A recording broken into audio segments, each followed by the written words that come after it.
मॉसबी and click series और question number है आज का हमारा 235। एक client with diagnosis of major depression. क्या केस है हमारा? सबसे पहले अंडरलाइन करेंगे, डिप्रेशन का केस है। Refuses to participate in unit activities. ध्यान देना, मना कर रहा है ये क्लाइंट पार्टिसिपेट करने से। जो वार्ड में जो एक्टिविटीज़ ऑर्गेनाइज हो रही हैं पेशेंट्स के लिए, उनमें पार्टिसिपेट करने से मना कर रहा है, रिफ्यूज़ कर रहा है। ठीक है, because of things just to tired. और वो क्यों मना कर रहा है? क्योंकि वो बहुत ज़्यादा थक गया है, टायर्ड हो गया है। वाट नर्सिंग अप्रोच, अब यहाँ से ध्यान देना, ऐसी कौन सी नर्सिंग अप्रोच है बेस्ट एक्सप्रेसेस, जो एक्सप्रेस करती है बहुत अच्छे से of this clients need, understanding of this client need. मतलब क्वेश्चन ये पूछना चाह रहा है कि इन चारों ऑप्शन में से ऐसी कौन सी अप्रोच नर्स प्लान करेगी जिससे हम क्लाइंट की नीड पर फोकस कर रहे हैं कि इस समय क्लाइंट को क्या ज़रूरत है, क्योंकि वो बहुत ज़्यादा थक गया है और वो वार्ड की एक्टिविटीज़ में पार्टिसिपेट नहीं कर रहा है। और केस क्या है? Major depression. ये क्वेश्चन है। चलिए शुरू करते हैं। Planning A rest period for the time during activity time. क्या प्लान करेंगे? बीच बीच में रेस्ट के भी पीरियड्स हम डिसाइड करेंगे क्लाइंट के लिए, जब हम एक्टिविटी करवा रहे हैं पेशेंट से तब। ठीक है। Explaining why the staff believes the activities are therapeutic. हम क्लाइंट को ये एक्सप्लेन करेंगे कि क्यों स्टाफ ऐसा मानता है कि ये जो एक्टिविटीज़ करवाई जा रही हैं ये थेराप्यूटिक हैं, ये ट्रीटमेंट के लिए ज़रूरी हैं। ऐसा हम उसे एक्सप्लेन करेंगे कि क्यों स्टाफ को ऐसा लगता है, ऐसा हम प्लान करेंगे पेशेंट के लिए। Helping the client express negative feelings, ये फीलिंग्स लिखा हुआ है, feelings. Helping the client express negative feelings about the activities. हम क्लाइंट को मदद करेंगे कि वो एक्सप्रेस कर पाए उसके अंदर जो नेगेटिव फीलिंग्स हैं एक्टिविटीज़ के रिगार्डिंग, कि क्यों वो एक्टिविटीज़ के लिए मना कर रहा है, ऐसा हम प्लान करेंगे। हेल्प करेंगे क्लाइंट की कि वो एक्सप्रेस करे नेगेटिव फीलिंग्स को। Accepting the client's behaviour calmly, accepting the client's behaviour calmly while setting firm limit. कि जब ये जो फर्म लिमिट्स हम बना रहे हैं एक्टिविटीज़ में पार्टिसिपेट करने के लिए, उसका जो विरोध करेगा क्लाइंट, उस बिहेवियर को हम बहुत ही शांत तरीके से कामली एक्सेप्ट करेंगे। देखिए, इसको बोलते हैं मॉसबी लेवल का क्वेश्चन, क्योंकि आधे स्टूडेंट्स को तो ये क्वेश्चन ही समझ नहीं आया होगा। बच्चे कुछों को इतने टिपिकल लैंग्वेज, टिपिकल ऑप्शन और फिर थोड़े बहुत ऑप्शन समझ भी आ गए, तो क्या लगाना है क्या नहीं लगाना है कुछ नहीं पता है। देखो, एक एक करके हटाएंगे और थोड़ा सा टाइम देंगे इस क्वेश्चन पे, पेशेंस रखिएगा। इस तरह के क्वेश्चन ही सिलेक्शन करवाते हैं। ठीक है, शुरू करते हैं। क्वेश्चन मैंने समझा दिया है। एक बार को ऐसा लग रहा है कि क्योंकि क्लाइंट थक गया है इसलिए वो मना कर रहा है एक्टिविटीज़ में पार्टिसिपेट करने के लिए, क्योंकि डिप्रेशन का केस है।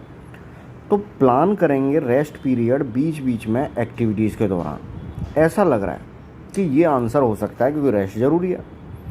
लेकिन एक्टिविटीज़ के दौरान बार बार रेस्ट करवाएंगे तो उसको आदत पड़ जाएगी इस एनवायरनमेंट की। मॉसबी के रैशनल के अकॉर्डिंग क्लाइंट मैनिपुलेट कर सकता है एनवायरनमेंट को, मैनिपुलेट दी एनवायरनमेंट। इस बात का क्या मतलब हुआ?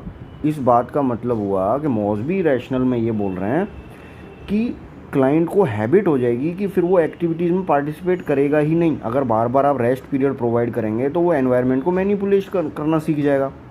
तो ये आंसर नहीं है, जबकि लग रहा है कि सबसे अच्छा आंसर ये है कि वो थका हुआ है, टू टायर्ड है, तो उसको रेस्ट दो, पर ये आंसर नहीं है। एक्सप्लेन करेंगे वाई स्टाफ बिलीव, तो ये तो स्टाफ फोकस्ड ऑप्शन हो गया कि क्यों ज़रूरी हैं एक्टिविटीज़। ऐसा एक्सप्लेन करने से वो इस समय एबल नहीं है। मेजर डिप्रेशन वाला क्लाइंट कैसे एबल है, कैसे इन बातों को समझ पाएगा कि क्यों ट्रीटमेंट ज़रूरी है, क्यों एक्टिविटीज़ थेराप्यूटिकली ज़रूरी हैं, तो स्टाफ ऐसा क्यों मानता है, क्यों हमने आपके लिए एक्टिविटीज़ डिसाइड की हैं, ऐसा वो नहीं समझने वाला।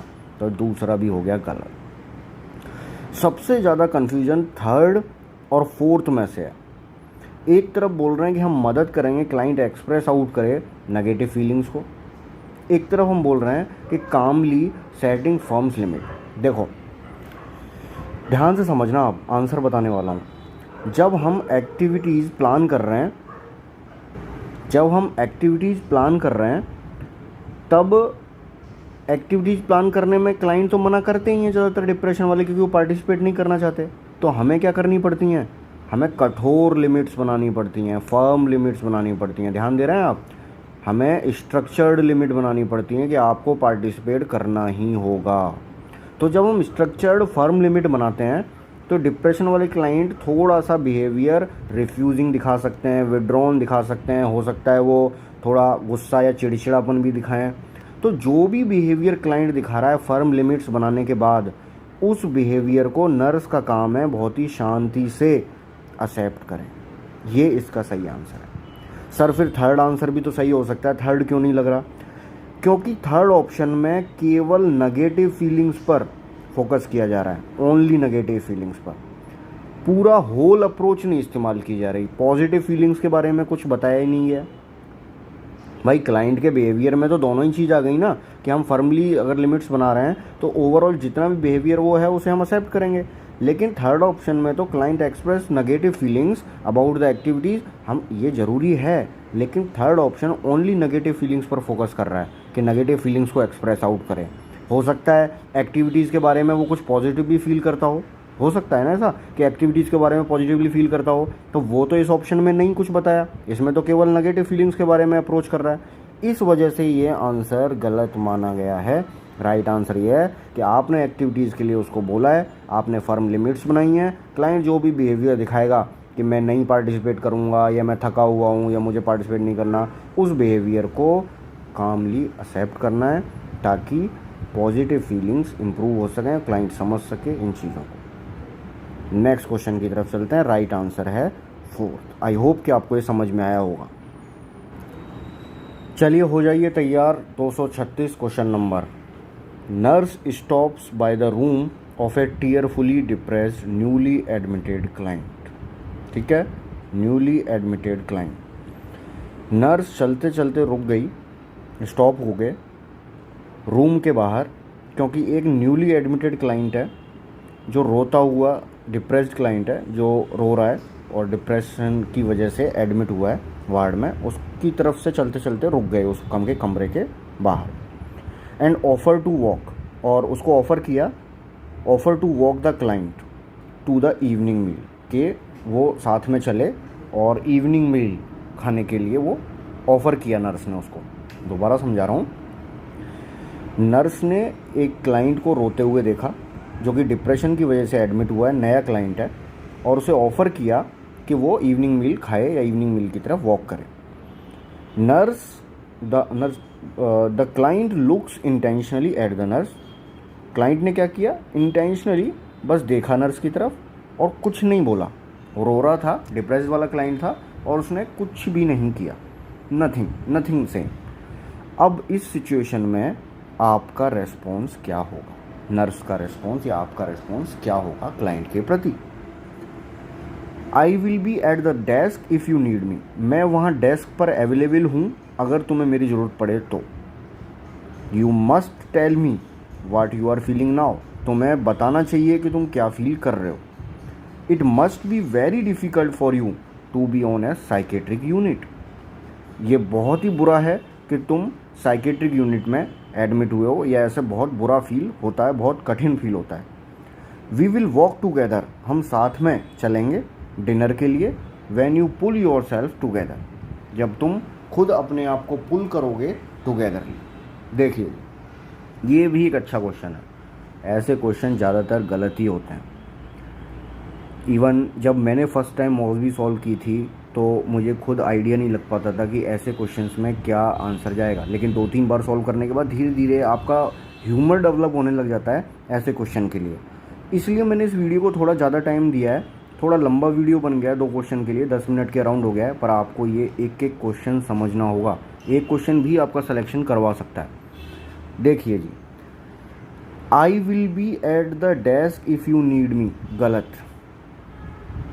गलत। इस तरीके से तो आप अवॉइड कर रहे हैं क्लाइंट्स की फीलिंग को। अवॉइड फीलिंग्स कि मैं वहाँ डेस्क पे अवेलेबल हूँ, जब ज़रूरत पड़े तो बता देना। ये तो अवॉइड हो गई फीलिंग्स। गलत जवाब। यू मस्ट टेल मी।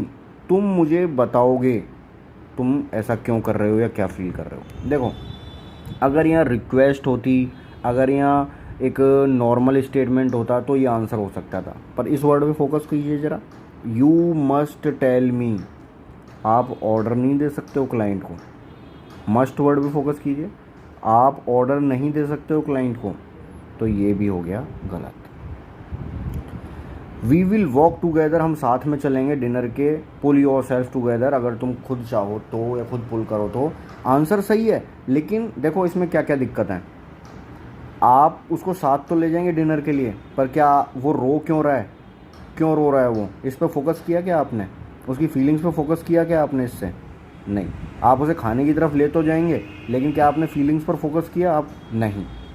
जबकि यहाँ देखिए, क्योंकि आपको ऐसा आंसर देखो, सेकंड क्यों लग रहा होगा? सेकंड इसलिए लग रहा होगा क्योंकि पहले के क्वेश्चंस में आया था कि वर्बलाइजेशन ऑफ फीलिंग्स करवाएंगे, वर्बलाइजेशन ऑफ फीलिंग्स करवाएंगे, लेकिन ऑर्डर नहीं दे सकते ना।